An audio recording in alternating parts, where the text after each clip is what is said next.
Bon, c'est une petite vidéo très rapide pour changer. Je suis pas le roi du bonjour et bienvenue sur ma chaîne, comme beaucoup de gens. Je sais pas trop faire, ça m'intéresse pas trop. Je voulais vous montrer un petit peu les différents manches. Voilà, il y en a moult qui sont prêts. Ça, c'est des manches qui sont prêts à être montées pour les Firesteel. Vraiment tous différents les uns des autres. On y trouve un petit peu de tout. Tout type de bois, bon, beaucoup de bois d'olivier et de chêne vert. Donc il y en a vraiment,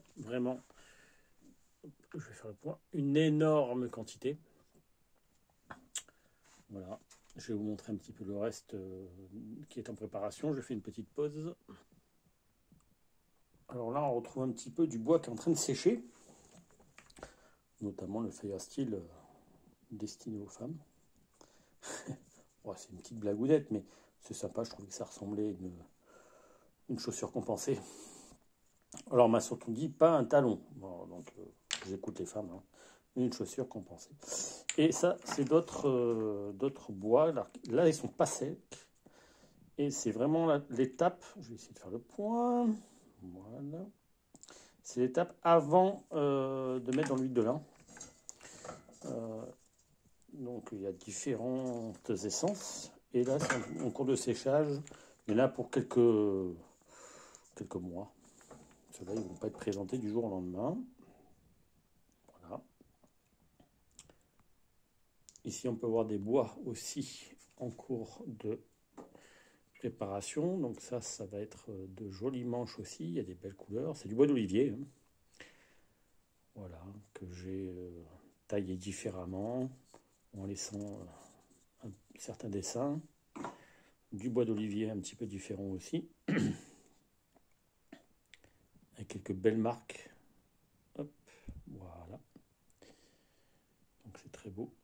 Tout ça, c'est la nature hein, qui le fait, c'est pas moi. Ça, ce sont des vers hein, qui s'introduisent sous l'écorce et ça donne ce résultat. C'est magnifique. Voilà. Donc ça, ce seront des manches assez fins, donc destinées à des petites mains. Voilà. Et il y a encore d'autres morceaux qui sont en cours de séchage. Hop là, voilà.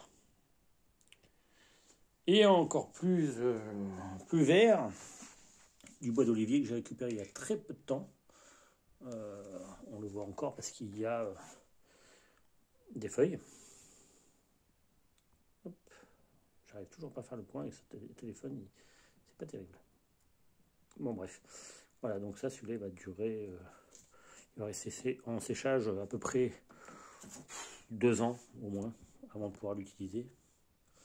Et j'ai une quantité encore plus impressionnante dehors, qui attend d'être prêt pour pouvoir être taillé, et poncé, sculpté, enfin un petit peu tout. Voilà, c'était une petite présentation de ce que j'avais en stock comme manche, et un petit peu comment je travaille, avec quel type de bois, etc., le temps que ça prend.